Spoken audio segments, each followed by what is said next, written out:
Boa noite, irmãos. Graça e paz, amém? Durante 9 domingos, não consecutivos, porque tivemos ceia, Dia das Mães, nós viemos falando sobre o custo do discipulado, custo de servir a Cristo. Lucas afirma no capítulo 14, versículo 28 e 30, que esse custo de servir a Deus, a Jesus, é um empreendimento que precisa ser calculado por nós.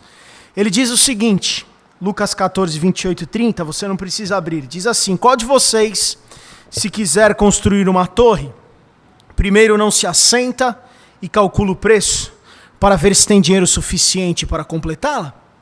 Pois, se lançar o alicerce e não for capaz de terminá-la, todos os que virem rirão dele, dizendo: este homem começou a construir e não foi capaz de terminar.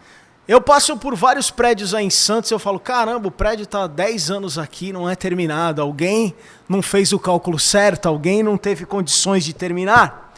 E o que Lucas está querendo dizer, e são palavras de Jesus, é que não é fácil seguir a Jesus. Nós temos falado isso durante 9 domingos. E nunca foi fácil servir a Jesus, e não tem o propósito de ser fácil servir a Jesus. O evangelho que é pregado hoje, que prega um Jesus bonitinho, light, é um evangelho que está equivocado. Um evangelho que só fala de felicidade, é um evangelho que está equivocado. Um cara chamado John Bunyan diz que as palavras que ele ouvia de Jesus, que eram as palavras mais livres, as palavras mais benévolas do Evangelho, eram as que causavam nele mais tormento, é que ele se atormentava mais. Nada afligia esse cara mais do que os pensamentos de Jesus e a consciência, a lembrança de que Jesus é o nosso Salvador. Jesus nunca foi um pregador de comodidade. Ele foi sim um pregador da adversidade, ele nunca falou sobre conforto, mas falou muito sobre sofrimento. Enquanto hoje muitas pessoas se concentram na felicidade dos crentes, Jesus estava interessado na santidade dos crentes, na santidade daqueles seguidores deles. Muitas vezes nós esquecemos que Jesus, o Jesus que nós servimos, o Jesus que nós cantamos, é o leão da tribo de Judá. Nós achamos que essa figura do leão da tribo de Judá é algo bonitinho, manso, humilde, e achamos que Jesus é aquela figura bonita de olhos claros e pele perfeita nos quadros expostos aí onde nós passamos. Os ensinos de Jesus eram severos e continuam sendo severos para nós. Não é fácil para mim e para você, irmãos, tomar a nossa cruz, como nós falamos. Não é fácil para nós amar os nossos inimigos, que são muitas vezes intragáveis. Nem é fácil para nós a consciência e ouvir o que Jesus disse sobre arrancar um olho, sobre cortar uma mão. Muitas vezes nós gostamos das coisas pecadoras que nós temos e do pecado que habita em nós.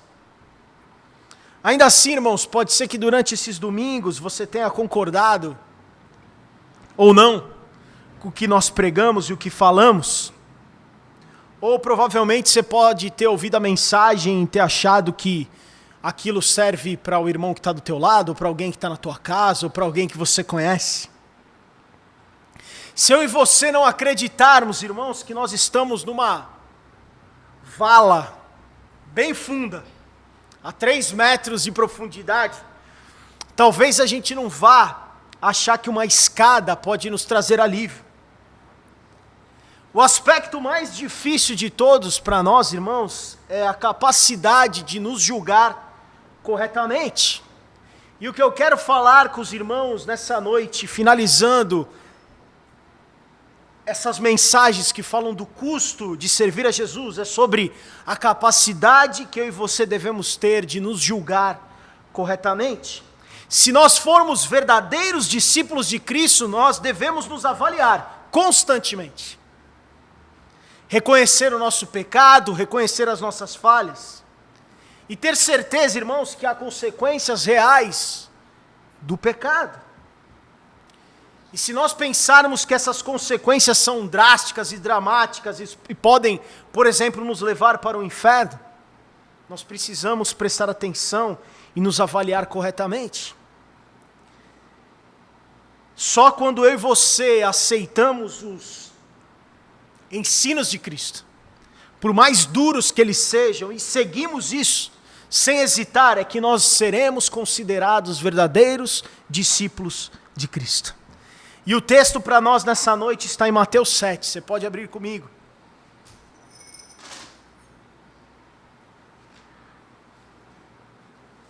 Mateus 7, versículo 21. Mateus 7, 21 até o 23, diz o seguinte: nem todo aquele que me diz, Senhor, Senhor, entrará no reino dos céus, mas apenas aquele que faz a vontade de meu Pai, que está nos céus. Muitos me dirão naquele dia, Senhor, Senhor, não profetizamos nós em teu nome? Em teu nome não expulsamos demônios e não realizamos muitos milagres? Então eu lhes direi claramente, nunca os conheci. Afastem-se de mim, vocês que praticam o mal.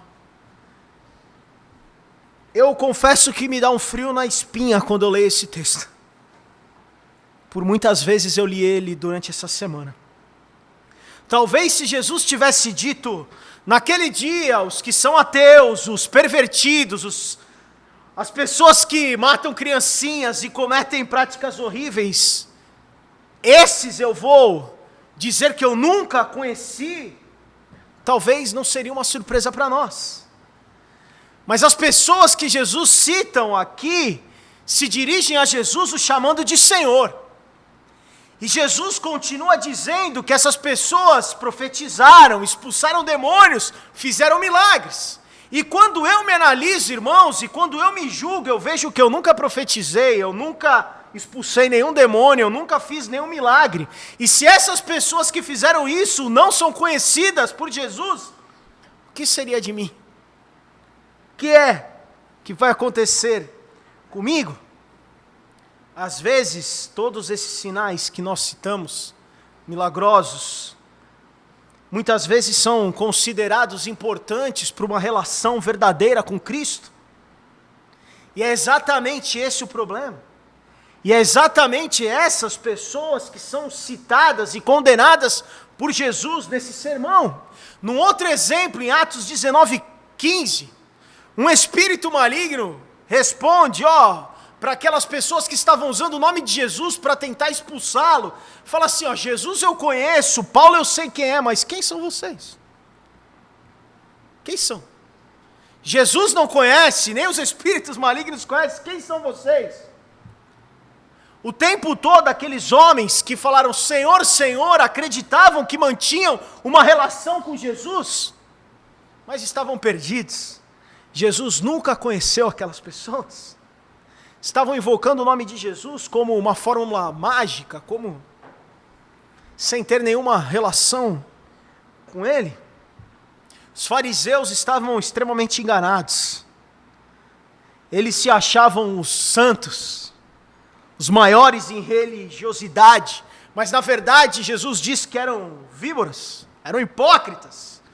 E eles se enganavam não sabendo disso, por não fazerem um julgamento apropriado de si mesmo. Eles tinham as palavras de Jesus, eles estavam com Jesus, mas preferiam seguir as suas próprias leis, preferiam seguir aquilo que eles achavam que os tornavam santos. Muitos cristãos hoje, irmãos, têm semelhantemente se enganado. Viver por fé é muito difícil. Hoje muitas pessoas preferem viver por vista. São esses que dizem Senhor, Senhor, mas são incrédulos. Pessoas que brincam hoje de igreja, ou têm uma vida cheia de rituais religiosos, vão na igreja, contribuem, acham que fazem boas ações. Ou como aquelas pessoas que estavam no exemplo de Jesus, fazem até feitos maravilhosos, mas não tem uma relação real, viva, com o Filho de Deus. Nós não podemos nos enganar, irmãos. Nós não podemos nos enganar. Nós podemos muitas vezes nos esforçar para sermos religiosos, mas nós precisamos nos esforçar para sermos semelhantes a Cristo. Se nós só nos esforçarmos para estarmos bonitos na igreja, vivendo religiosidade, nós seremos como aqueles do exemplo de Jesus em Mateus 7, nunca os conheci. A nossa vida precisa ser caracterizada por uma vida de pessoas que têm uma comunhão com Cristo, que buscam ser semelhantes a Cristo. Os indivíduos que estavam naquela multidão, que chamaram Jesus de Senhor, Senhor, tinham sinais externos de religiosidade. Talvez vinham para a igreja todo domingo, colocavam a Bíblia debaixo do braço, colocavam um terno, eu não sei. Mas não tinham uma relação pessoal com o Filho de Deus, Jesus Cristo. Nós podemos, irmãos, fazer muitas declarações teológicas bonitas, nós podemos ser conhecedores de muitas coisas.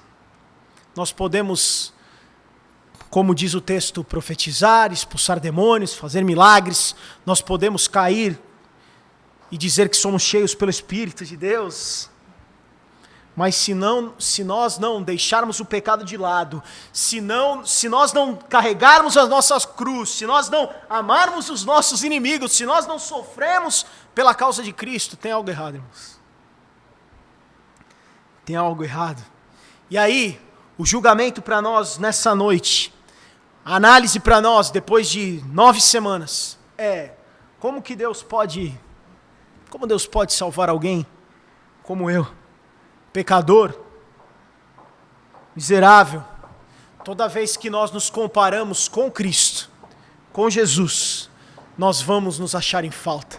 No domingo passado nós falamos sobre julgamento, e nós não devemos nos comparar com o nosso irmão que está ao lado. A nossa comparação é com Jesus. E aí, irmãos, nós encontramos então um problema que eu e você temos.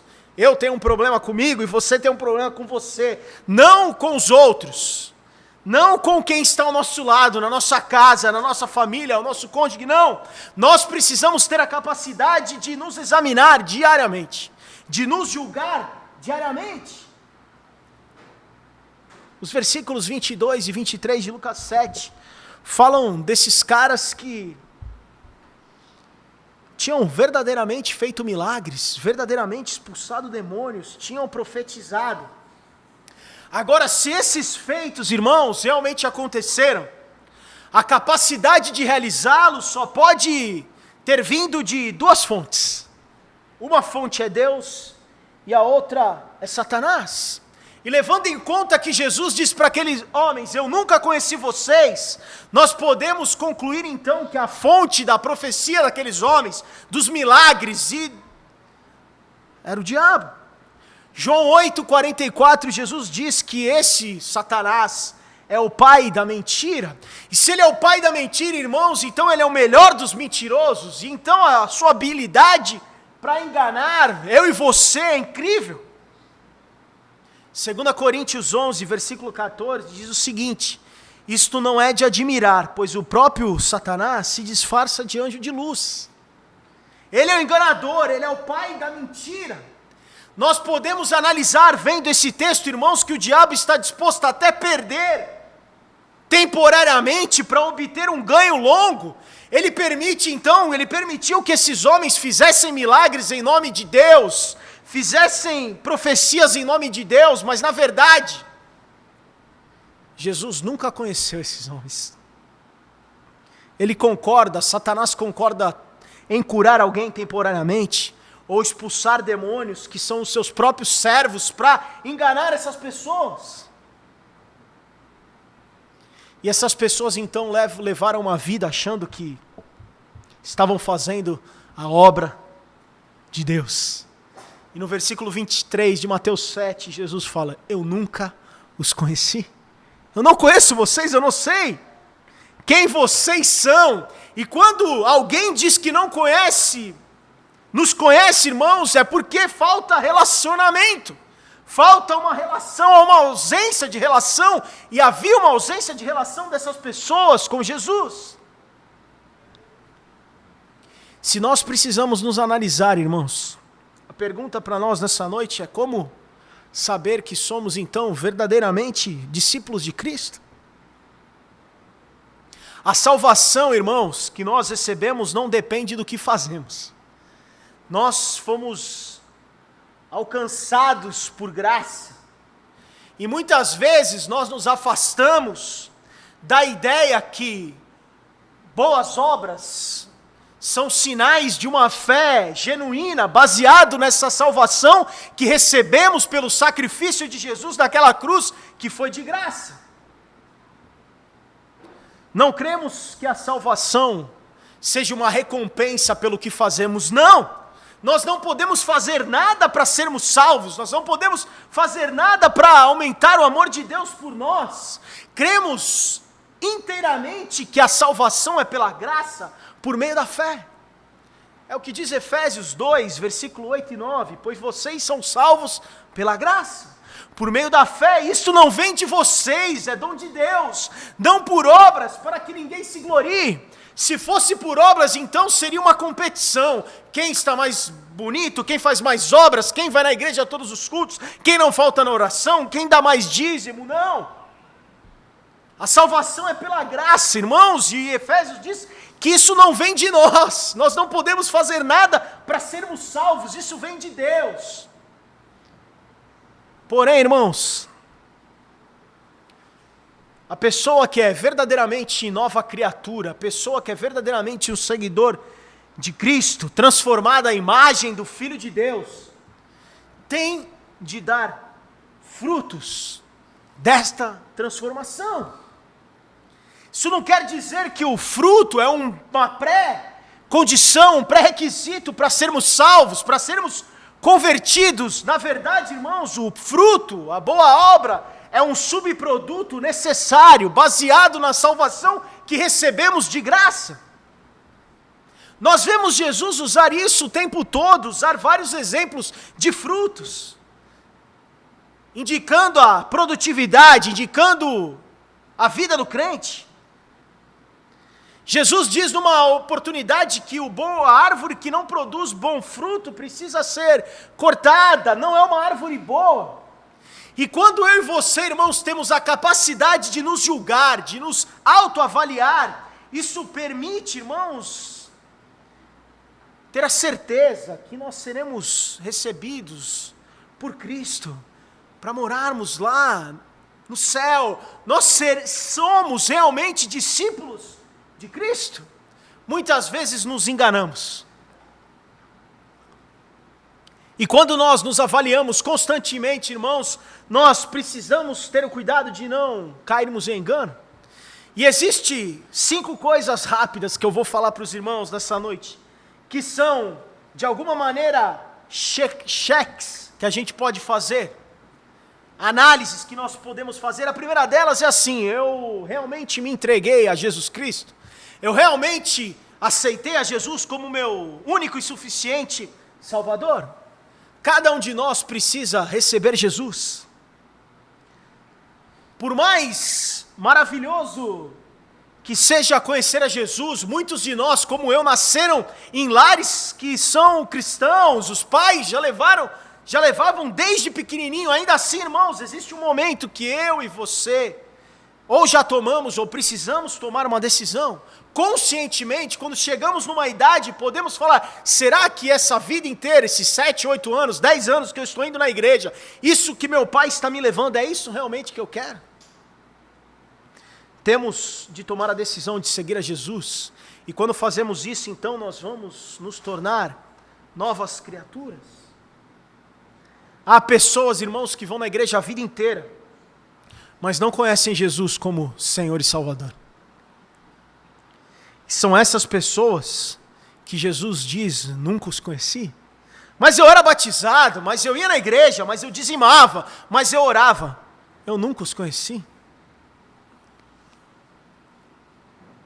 Ninguém nasce, irmãos, na família de Deus Cada um de nós tem de entrar espiritualmente pela fé nessa família, o que diz João, capítulo 1, versículo 12 e 13. Contudo, aos que o receberam e aos que creram em seu nome, deles o direito de se tornarem filhos de Deus, os quais não nasceram por descendência natural, nem pela vontade da carne, nem pela vontade de algum homem, mas nasceram de Deus. O versículo diz, aos que receberam, aos que creram, existe uma ação por nossa parte, para que nós possamos aceitar a Cristo, e assim, entrarmos na família de Deus. Precisamos aceitar a Cristo como nosso único e suficiente Salvador. Se nessa noite você que está aqui nunca fez isso, nunca confessou e nunca fez essa oração dizendo, Jesus, entra na minha vida, entra no meu coração, para que tu sejas Senhor e Salvador da minha vida, nós podemos fazer isso com você no final do culto. Você pode nos procurar e nós vamos orar com você. Depois então que eu aceito a Cristo, irmãos, eu vivo baseado em que doutrina? Meus princípios são baseados no quê? 1 Timóteo 4,16 diz o seguinte, atente bem para a sua própria vida e para a doutrina, perseverando nesses deveres, pois fazendo isso, você salvará tanto a si mesmo, quanto aos que ouvem. Alguns dizem, eu creio em Jesus, eu acredito em Jesus, eu amo Jesus, e não tem importância nas outras coisas que estão em volta, no que eu creio, contanto que eu seja uma pessoa do bem. Eu colaboro lá no Natal, faço uma sacolinha, eu colaboro com a instituição de caridade. Aquilo que nós cremos, irmãos, afeta profundamente o modo como vivemos. E como vivemos é determinado pelo que cremos. Nós somos um reflexo, então, irmãos, daquilo que cremos. Nós somos um reflexo, então, do entendimento que nós temos sobre sermos discípulos de Jesus, o entendimento que nós temos sobre sermos cristãos. Se cremos em Jesus, se assumimos isso, nós precisamos viver o Evangelho segundo Jesus viveu. Isso tem um custo, irmãos. E o custo disso é negar a nossa vontade, negar a nossa carne, negar o pecado que permanece em nós, que quer permanecer em nós, correr desse pecado, fazer a vontade de Deus. Esse é o custo, irmãos. Mas muitas vezes nós não queremos pagar esse custo. Muitas vezes nós não queremos. Preferimos ficar vivendo a vida, deixando a vida levar-nos. Precisamos assumir, entender aquilo que ouvimos, irmãos, aquilo que a igreja entende como sendo princípios cristãos, aquilo que nós ouvimos no domingo pela manhã, aquilo que nós ouvimos no domingo pela noite, isso precisa ser vida em nós, irmãos. Isso precisa de alguma maneira nos motivar, pregação. Quando você ouve a palavra de Deus, irmãos, você precisa a cada dia se converter. Você precisa a cada dia converter o teu mau caminho para o bom caminho. A cada dia nós vamos crescendo, irmãos, até que cheguemos à estatura de varão perfeitos. Quando a palavra é pregada, precisa haver uma conversão na minha vida, uma conversão na tua vida, irmãos. E se simplesmente nós estamos aqui ouvindo, irmãos, e nada tem feito efeito nas nossas vidas, tem algo errado. Ou com o pregador ou com você. Tem alguma coisa errada. E se você acha que é com o pregador, venha conversar comigo. Porque se ninguém tem a consciência da conversão, irmãos, isso me consome a cada domingo. A cada domingo. Quando eu li esse versículo e Jesus dizendo, eu nunca os conheci. Como eu disse no começo, aquilo me deu um frio na espinha. Eu falei, será que o que eu estou fazendo? Eu não faço milagre, eu não profetizo, eu não curo. E os que faziam isso não eram conhecidos por Jesus. A arte da autoavaliação. A arte de nós nos julgarmos corretamente. A terceira coisa, irmãos, é assim, há indícios na minha vida de que algo está melhorando, está mudando, alguma manifestação, alguma visualização de que ocorreu algo novo na minha vida. Se nós estamos servindo a Cristo, irmãos, nós precisamos estar em mudança, estarmos de alguma maneira sendo melhores, irmãos. É impossível que nós continuemos ranzinzas como eram antes, mal-humorados, continuemos não amando, continuemos não servindo, se é assim, irmãos, se não há indício de algo melhorando, a palavra de Deus não está sendo entendida.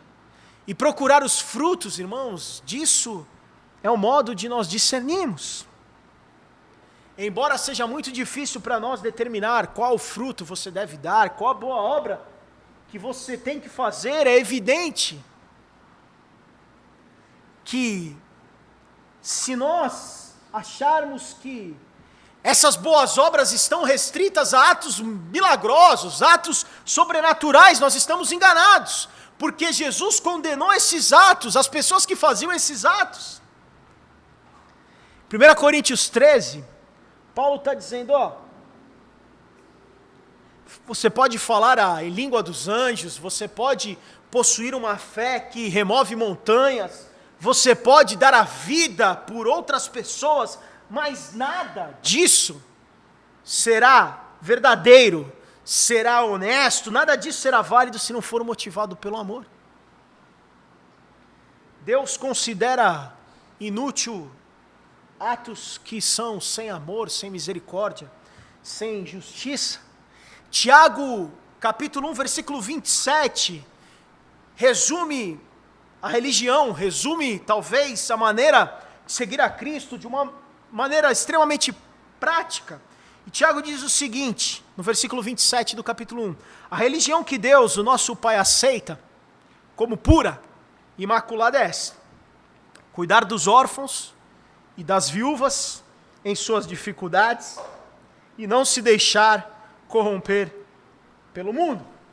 Talvez a lista de Tiago, que fala de cuidar dos órfãos e das viúvas, talvez podia incluir irmãos que passam necessidades financeiras, irmãos que passam necessidades, precisam de uma oração, precisam de um abraço.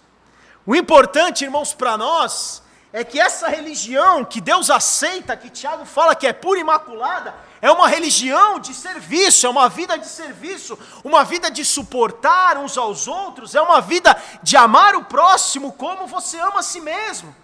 É isso que Jesus, que Deus aceita, é isso que são os frutos, é isso que são as boas obras que nós podemos fazer.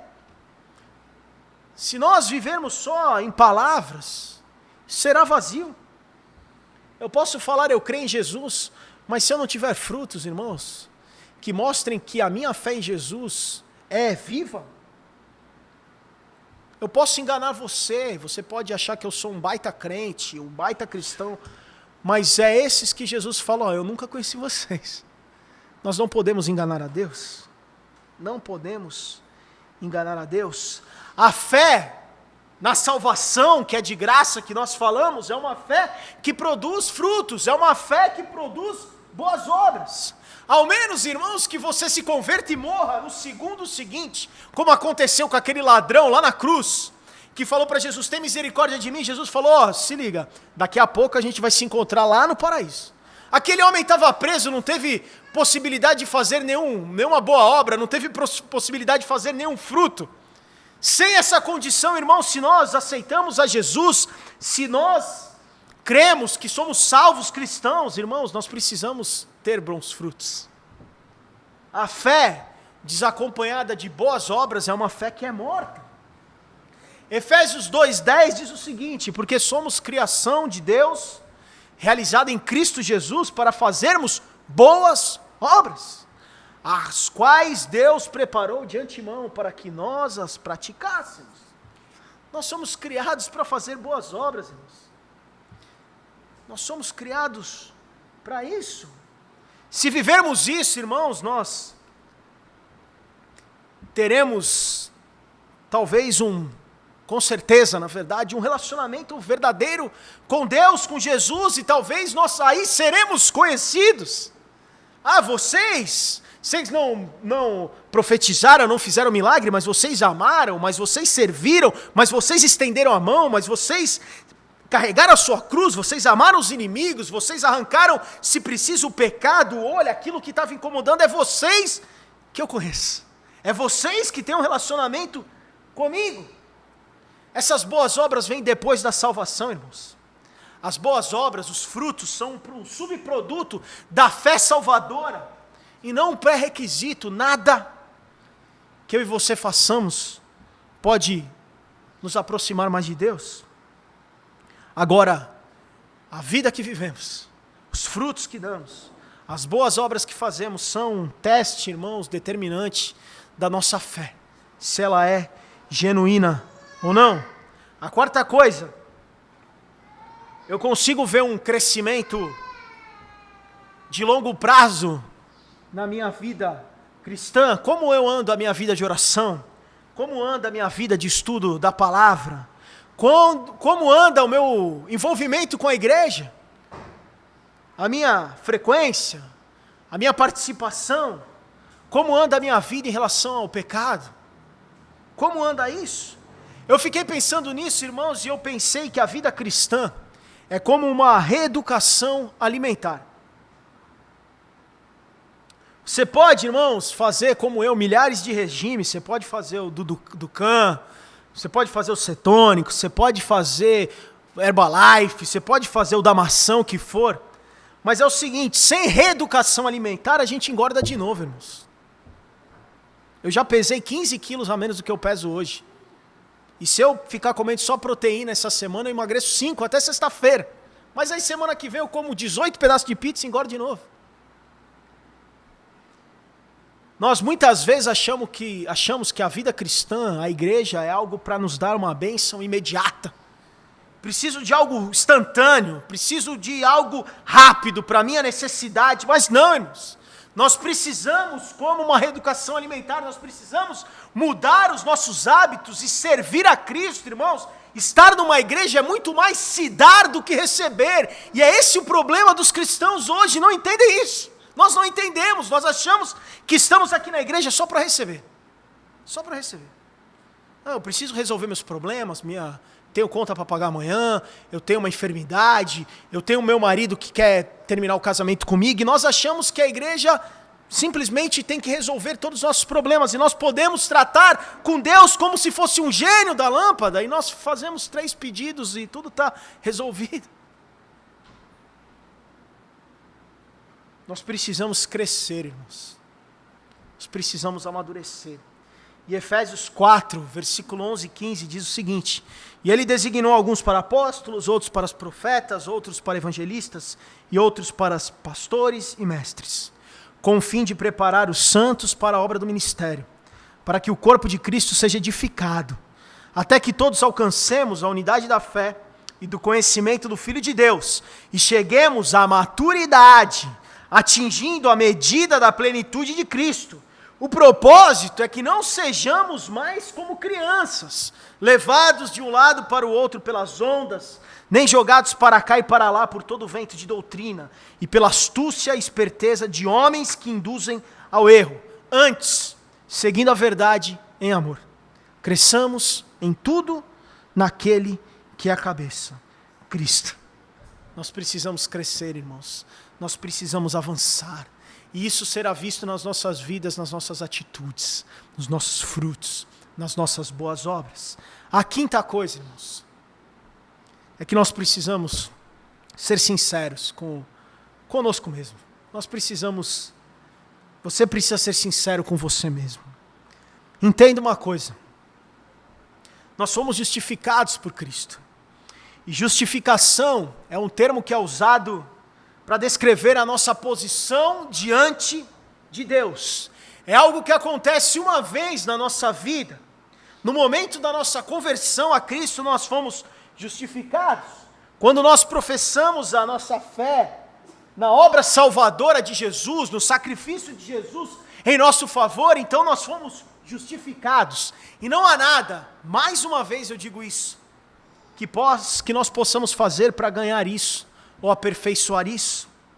Agora existe um outro termo chamado santificação, irmãos, que descreve então o processo que nós passamos após termos sido justificados.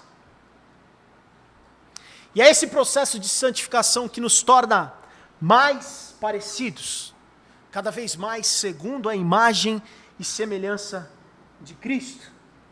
A minha santificação, a sua santificação, pode sim ser usado como um medidor para saber se eu e você fomos justificados. Não há santificação sem justificação. Mas nós não podemos cometer o erro de pensar que podemos entender que fomos salvos, alcançados por Cristo, convertidos, justificados, sem indícios de santificação. Se não há indícios de vida nova, nova vida, até porque o passado ficou na cruz, novo homem, um nascimento novo. Se não há indícios de mudança, irmãos, então algo precisa ser revisto nas nossas vidas. Se não houver sinais de frutos em minha vida, algo errado. É preciso se avaliar, questionar todo o processo. Jesus está contando algo muito duro, irmãos. Jesus está dizendo algo muito duro em Mateus 7, 21, 22 e 23. Mas isso não é para nos desanimar, irmãos. Talvez as minhas palavras um pouco duras dessa noite não servem para nos desanimar e nem para trazer qualquer peso em você, mas serve como alerta para que nós possamos ter tempo de nos livrar. Até porque Jeremias 17 diz que o nosso coração é enganoso. E ele é muito enganoso. Sendo assim, irmãos, seria simples que nós achássemos que simplesmente estar aqui, cantar e falar de Jesus é algo que garante a nossa salvação. Se com o passar do tempo não houver frutos, acompanhando as nossas declarações, o nosso louvor, nós precisamos duvidar da nossa real conversão. João 15, versículo 16 diz: vocês não me escolheram, mas eu os escolhi para irem e darem fruto, fruto que permaneça, a fim de que o Pai lhes conceda o que pedirem em meu nome. Fruto que permaneça na nossa vida, durante a nossa caminhada. Somos salvos pela graça, irmãos? Sem dúvida nenhuma. Com certeza, e pregamos isso. Nada que alguém diga que você precisa fazer para ser salvo, acredite. Com certeza é mentira, nós não podemos nos salvar. E as obras, irmãos, a nossa vida, o que fazemos, a nossa vinda na igreja, nossa contribuição, a nossa vinda na quarta-feira, a entrega do pão na quinta, nada contribui para sermos salvos. As obras não são pré-requisito para salvação, mas são um subproduto necessário, reflexo da nossa vida. Filipenses 2, 12, só o finalzinho do versículo diz assim: ponham em ação a salvação de vocês, com temor e tremor. Ponham em ação, irmãos, se nós dizemos que somos salvos, nós precisamos pôr em ação essa salvação, nós precisamos fazer algo, irmãos, a nossa vida precisa ser diferente. A salvação não é simplesmente um presente que recebemos e guardamos, não, é um processo contínuo e precisa se manifestar na nossa vida dessa maneira. Quando nós nos avaliamos, irmãos, se nós não encontrarmos boas obras, mudança de vida, frutos, significa que aí tem algo errado e precisamos nos preocupar com a nossa vida, com o nosso futuro. Quando as nossas confissões de fé não são apoiadas por ações verdadeiras, irmãos, de amor, de suporte, de serviço, então a nossa confissão é inútil. Não há, irmãos, nenhuma neutralidade, nós não podemos ficar aquém da mensagem de Jesus. Nós chegamos a um momento, irmãos, que nós estamos em meio a uma bifurcação, como uma bifurcação, onde nós temos o caminho do discipulado, o caminho de servir a Jesus, e esse caminho é difícil, ele é estreito. Esse é o caminho mais difícil que você pode servir, ou nós podemos caminhar no caminho largo, fácil, achando que Deus vive para o nosso bel prazer e ficarmos aquém de qualquer necessidade de amarmos, de suportarmos, de perdoarmos. E aí, irmãos, é para essas pessoas que seguem nesse caminho que Jesus vai dizer: eu nunca os conheci. Nós precisamos nos certificar do custo. Nós precisamos nos certificar do custo de servir a Jesus. E eu termino lendo alguns pedaços do mesmo texto de Mateus 7, mas na versão do Ariovaldo Júnior da Bíblia Freestyle, que diz o seguinte: desconfie do caminho mais fácil, porque andar com Deus é passar pelo caminho apertado. Planta que não dá fruto bom é mato. Deve ser cortada e queimada. Nem todo mundo que se diz filho de Deus realmente é, mesmo que faça milagres em nome de Deus. No dia que eu voltar, vou virar para esses e dizer: vai para o inferno, porque eu não conheço vocês. Que Deus nos ajude a viver o verdadeiro evangelho, irmãos. O evangelho do caminho apertado. O evangelho dos frutos que permaneçam. O evangelho que nós vivemos para servir o nosso próximo, para servir a Deus, independente das nossas vontades, que muitas vezes não são conforme os ensinamentos de Jesus. E nós precisamos se certificar desse custo e viver amando, servindo, suportando, deixando o pecado de lado e vivendo para a honra e glória do Senhor. Unicamente, exclusivamente para a honra e glória do Senhor. Que tudo na nossa vida aponte para Deus. E que possamos diariamente nos avaliar, nos julgar, ter a humildade e a capacidade de nos avaliar diariamente, irmãos, baseado nos ensinamentos de Jesus. E termos certeza que estamos vivendo a cada dia conforme a vontade de Deus para as nossas vidas. Amém, irmãos? Feche teus olhos. Senhor Deus e Pai, nós sabemos que não é simples, Pai, não é fácil viver para Ti, mas sabemos que é o melhor caminho para nós, Pai. Caminho para Te servir, porque fomos criados para a honra e glória do Teu nome, Pai. Nos ajuda, nos dá força, nos dá disposição, um entendimento correto, Pai, para que possamos deixar o mal de lado, o pecado de lado, deixar aquilo que não Te agrada nas nossas vidas e possamos Te servir, Pai. E que possamos refletir a Tua salvação, o Teu sacrifício nas nossas vidas, que possamos crescer, amadurecer, Pai, que possamos avançar, Pai, a busca da estatura de varão perfeito, isso seja visto com frutos, Pai, que permaneçam nas nossas vidas com boas obras, vivendo aquilo que Tu deixaste como ensinamento para nós, Pai. Que possamos amar sem olhar para trás, Pai.